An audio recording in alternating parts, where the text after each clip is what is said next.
Let me turn to the MBTA. The winter of 2015, well, proved the undoing of the T, as the Taxpayers Foundation study said, end of the line.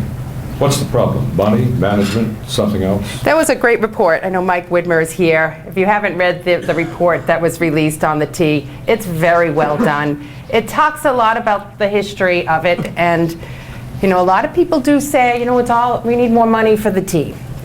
And what we need is management and operation, reliability, predictability. We need it to work. And when you think about all that's been invested in the T, working with our legislature over the years, there have been fare increases multiple times. You have a penny on the sales tax that's devoted to the T. And now you have state operating budget funds, your tax dollars, being used to close the gap at the T. And so we can't continue to operate that way. If we continue to operate that way, then you're going to see services that isn't reliable, failures during storms, or maybe even the hot summer months. We really need to look at the management and operation and determine whether it is a viable going concern under its current configuration. And that's why Governor Baker and I have selected a very professional team that is looking at that issue right now. In fact, Bob Gittens, who's in the room, is one of the members of this team. They have been working extremely hard, meeting 2 or 3 times a week now for almost 3 weeks. They're coming up against their due date, which is the end of March, to give us a report and specific recommendations. And what this board has done is synthesized a lot of the reports that are out there. We don't need another study. We've got a lot of studies. So they're synthesizing all of that and really drilling down deeply into the going concern. And we'll take their recommendations and then determine what's next. You have a board that the governor and I don't control. We have one member of the board who is our Secretary of Transportation. And at the same time, now that we are governor and lieutenant governor, many in the public feel we own the problem, right? So we want to fix the problem, but we need the control and the tools to be able to fix the problem too. So you'll be hearing more from us on that. But right now, the answer isn't more money. The answer is about management, operations, getting that service up to full strength for people to rely on. In fact, we have a discount for the rail pass users for the month of May, a 15% discount to say, hey, thank you for the headache it caused you over the winter. And we have a free day, April 24th. Anyone wants to ride for free, you can ride for free.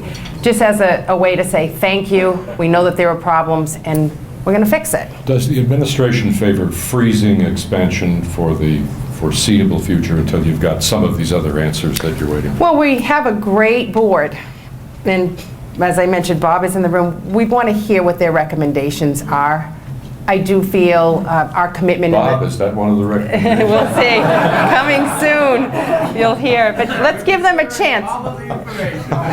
Let's give them a chance to let us know. We did, in our budget that we released for fiscal 16, we did increase money, $62 million for maintenance and operation at the MBTA. So we did put our money where our mouth is and looking to invest in making sure the T works. But you make a very interesting point that you kind of own this problem, even though you may not be able to do much about it without some changes.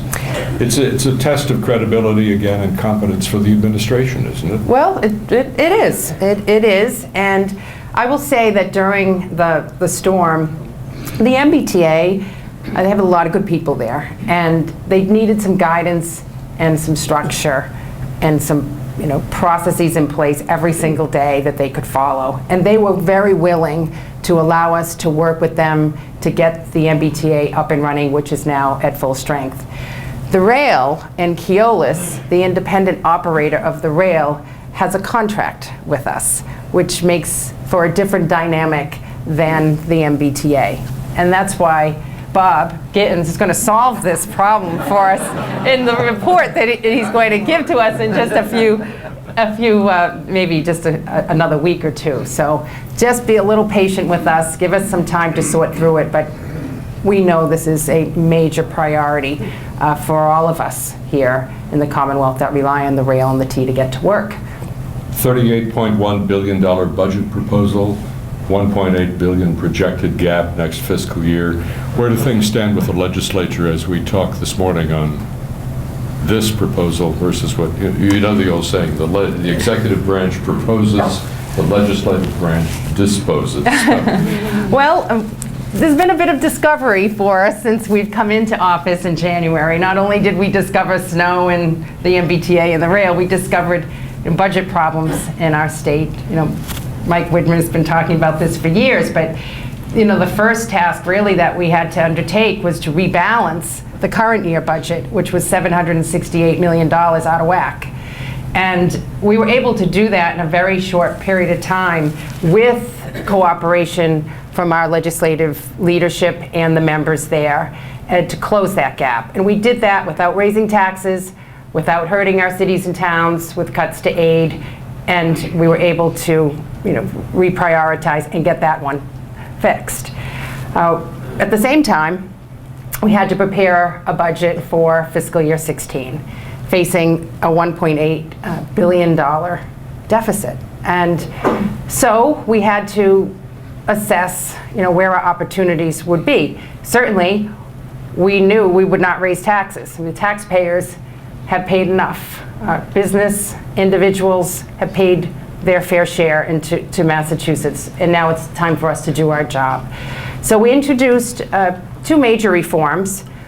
Since over half of the budget is related to health and human services, and Mass Health represents $13 billion of the $38 billion in our budget, we know a major reform of Mass Health had to take place. Otherwise, we were facing a 16% increase in Mass Health spending going into the next fiscal year.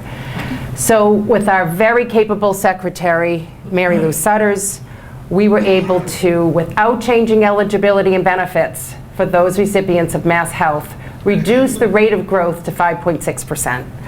That right there was a huge reform. And it will be up to the legislature now to look at our reform and determine whether that's something they will carry forward in their budget. I think it's going to be hard for them not to, given that it represents such a large part of our budget.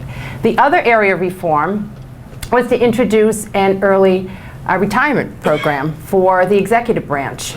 And that will achieve a savings each year for 3 years of $178 million. And avoids the problem of laying people off. It does. It's a voluntary program, Group 1 executive branch. In fact, we filed that separate from the budget so that the legislature could take early action on that, and the House is taking that bill up just this week. So those two reforms are essential, and we've asked our legislative partners to give serious consideration to them, and the House is already taking that up, and the Senate President is having a hearing on Monday on our early retirement proposal. And while reforming in that way, we were able to present a budget with 3% growth, although the projected growth next year is 4.8%, which is agreed upon between the legislature and our executive branch.